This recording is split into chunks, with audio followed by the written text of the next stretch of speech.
Hello, I'm Brian Craddock. Name's Jeff Clinton.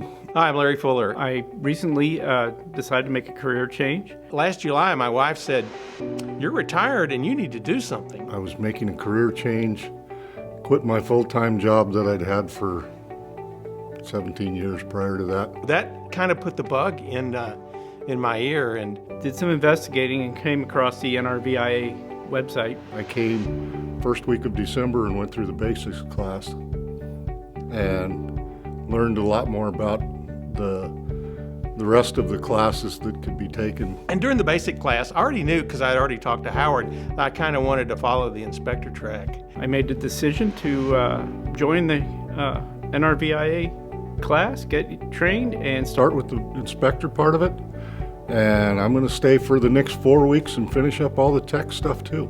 And I have to say, this has been one of the best 2 weeks.